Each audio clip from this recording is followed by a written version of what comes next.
इस वक्त हमारी मौजूदगी वाराणसी के एनडीआरएफ मुख्यालय पर है और हमारे साथ एनडीआरएफ के टीम के वो सदस्य हैं जिनको तुर्की में भेजा गया था।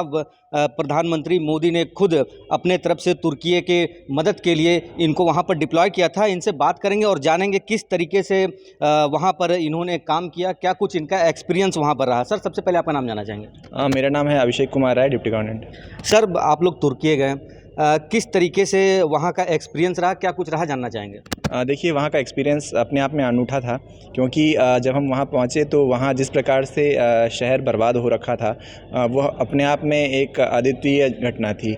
और जिस पैमाने पे भूकंप आया था तो उसके बाद ये उम्मीद की जा सकती है कि शहर का कोई बिल्डिंग ना बचे, और वैसा ही वहाँ हुआ था। इसके पहले हमने देखा था कि 2-4 बिल्डिंग ध्वस्त होते हैं, वहाँ हमने काम किया था, लाइफ लोगों को बचाया था। लेकिन यहाँ पहली बार ऐसा हुआ कि पूरा शहर ही ख़त्म हो रखा है। आप जिस तरफ देखें उस तरफ कोई ना कोई रो रहा है, तो वैसे में काम करना अपने आप में एक अलग अनुभव रहा है। अगर तापमान की बात करें तो आप इंडिया से वहाँ गए थे, वेदर भी अलग रहा होगा, किस तरीके से अपने आप को आप लोगों ने उसमें ढाला।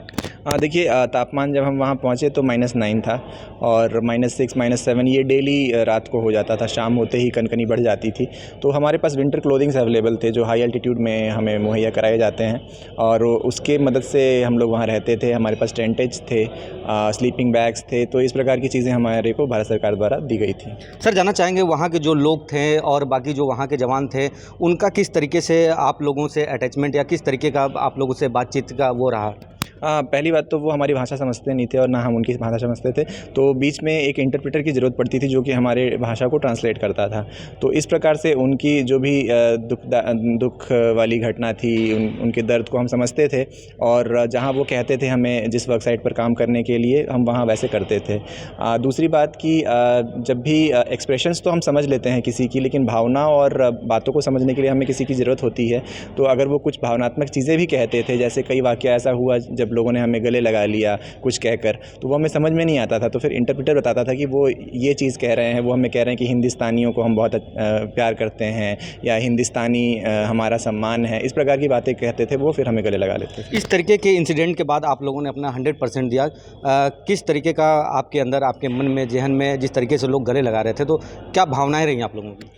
देखिए, मैं आपको पहले बता दूंगा कि ये ऑपरेशन दोस्त जो है, उसमें दोस्त शब्द जो है वो हिंदी में भी मित्र का भाव देता है, और टर्किश में भी दोस्त मतलब मित्र होता है। तो इसीलिए इस पूरे ऑपरेशन का नाम ऑपरेशन दोस्त दिया गया था। और कहीं ना कहीं एक दोस्ती का भाव लेकर हम गए थे, एक भाईचारे का भाव लेकर गए थे, और उसमें हम सफल हुए। और हमने अपने परिवार को थोड़ा सा बड़ा कर दिया, जिसमें कि अब मैं मान के चलता हूँ कि हम सबके परिवार में इजाफा हुआ है, वो सब हमारे परिवार के सदस्य हो गए हैं। प्रधानमंत्री जी से भी आप लोगों की मुलाकात हुई, क्या कुछ कहा उन्होंने।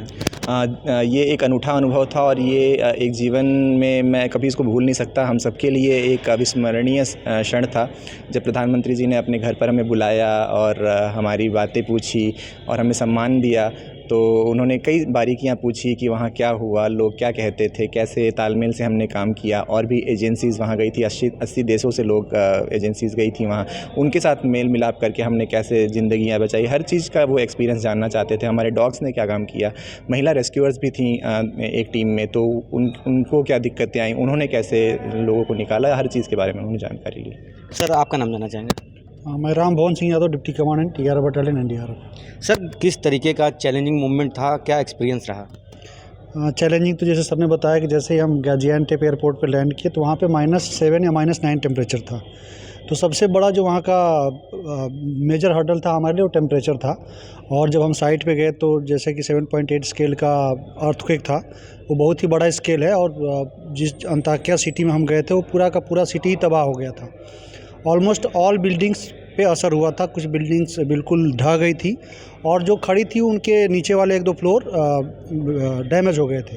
तो ऑलमोस्ट 90% बिल्डिंग्स डैमेज थी।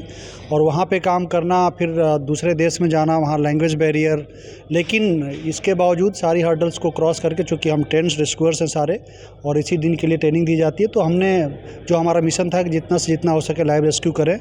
और लाइव रेस्क्यू के बाद हमारी पूरी जो एनडीआरएफ की कंटीजेंट थी तो 2 लाइव रेस्क्यू किए, और उसके बाद जो डेड बॉडीज़ थी उनको सम्मान के साथ निकाल के और सम्मान के साथ उनके रिलेटिव्स को हमने हैंड ओवर किया। सर, हम लोगों ने तस्वीरों के माध्यम से और टेलीविज़न में देखा, आप लोग वहाँ खुद गए थे रेस्क्यू करने। अगर बात करें हादसे की तो कितना भयावह हादसा था। जैसा कि मैंने बताया ही आपको कि 7.8 मतलब एक आई थिंक हार्डली एक बार ऐसा कहीं हुआ है जो कि इस स्केल का कहीं अर्थक्वेक आया है। तो ये अपने आप में अनप्रेसिडेंटेड अर्थक्वेक था। और बताया जैसे कि मैंने कि पूरा का पूरा शहर ही डैमेज हो गया था। अंताकिया सिटी जहां हम डिप्लॉयड थे, वहाँ की आबादी लगभग 2.5 लाख के करीब थी और सारे लोग रोड पे आ गए थे। कोई भी अब 1-2 बिल्डिंग्स जो बेंड होकर टेढ़ी होकर रुकी हुई थी उसमें कोई रह नहीं रहा था, क्योंकि उसके बाद आफ्टर शॉक्स कंटिन्यू आ रहे थे। 7.6 स्केल का और 6 स्केल का आफ्टर शॉक आया था। उसके बाद डेली कम से कम 3-4 आफ्टर शॉक्स आते थे। तो वहाँ की कंडीशन तो बहुत ही ख़तरनाक थी, बहुत ही रिस्की थी और बहुत ही चैलेंजिंग थी। और लोग सब रोड पे टेंट में रहते थे, कोई अपने घरों में नहीं रहता था और पूरा शहर तबाह हो गया था। सर कोई ऐसा इंसिडेंट, कोई ऐसा मोमेंट जो अभी तक आपके मन में हो, वहाँ के लोगों के द्वारा कहा गया आपसे? हाँ, लोगों का तो लोग बहुत जनरस थे, बहुत ही ओपन हार्टेड थे। जैसा कि हम एयरपोर्ट पे आ रहे थे, जब रेस्क्यू की बात करें तो जाते ही रात को हमारी टीम लग गई थी और दूसरे दिन 3 बजे जाके हमने एक बॉडी रिकवर करी थी।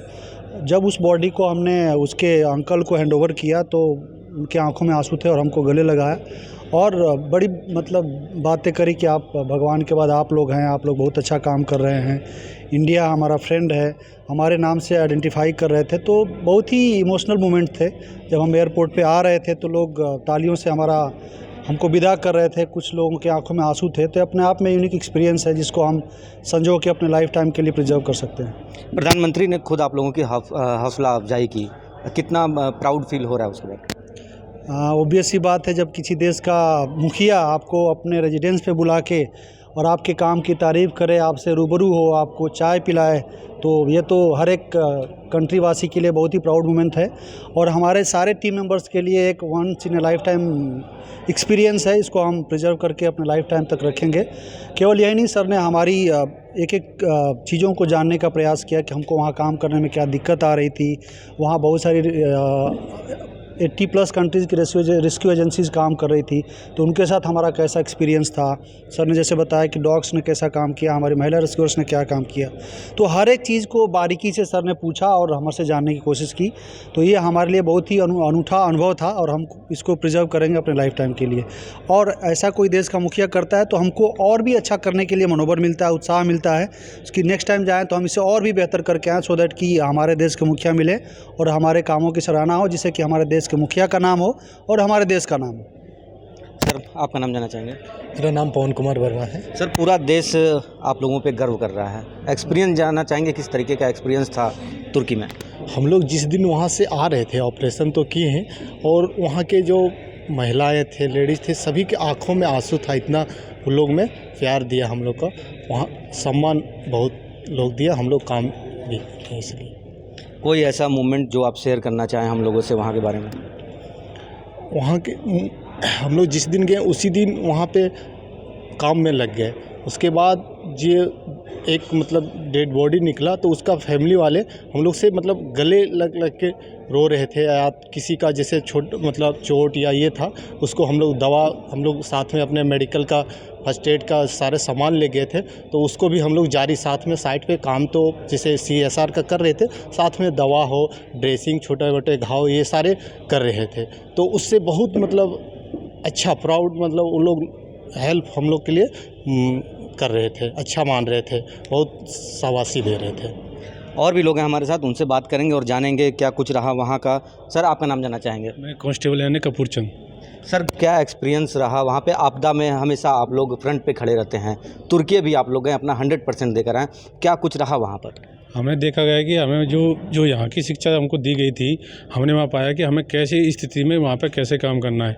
हम एक तो तालिम भाषा की परेशानी थी हमको, फिर भी हमने वहाँ पे अपना मेडिकल सेटअप तैयार किया था, जिससे हम वहाँ पे ज़रूरत पड़ने पर अपने ज़रूरतमंदों को सहायता दे सकें। प्रधानमंत्री से भी मुलाकात हुई, क्या कुछ कहा उन्होंने? प्रधानमंत्री जी ने हमारे कार्य की सराहना की गई। उन्होंने कहा कि उन्हें हमसे बहुत अच्छी उम्मीद थी, जो हमने उनका नाम, अपने देश का नाम रोशन किया काम के साथ साथ। बहुत ही क्रिटिकल मोमेंट था जहां आप लोग गए, उस बीच वहां का वेदर भी अलग था, बहुत इस टास्क को पूरा करना बहुत मुश्किल रहा होगा, किस तरीके से कंप्लीट किया? अब स्टाफ इसको बहुत मुश्किल से हमने किया, क्योंकि वहाँ माइनस में टेम्परेचर रहता था और हम यहाँ के वेदर से अलग थे, तो इस चक्कर में हमको बड़ी दिक्कतें आई थी वहाँ पे। तो उसको करते हुए हमने अपना जो हमको जिम्मेदारी दी गई उसको बहुत अच्छी तरीके से निभाया। तो ये थे हमारे साथ वाराणसी एनडीआरएफ की टीम जो तुर्की में गई थी और वहाँ पर इन्होंने अपना 100% देकर अब ये अपने देश वापस लौटे हैं। खुद वाराणसी के सांसद, देश के प्रधानमंत्री ने इनकी हौसला अफजाई की है। कहीं न कहीं भगवान के बाद इस टीम को दूसरा रूप माना जाता है जो लोगों की जान को बचाते हैं किसी भी क्रिटिकल सिचुएशन में, कहीं पर भी। तो पूरे देश को इनके ऊपर गर्व है। ब्रजेश कुमार, वाराणसी।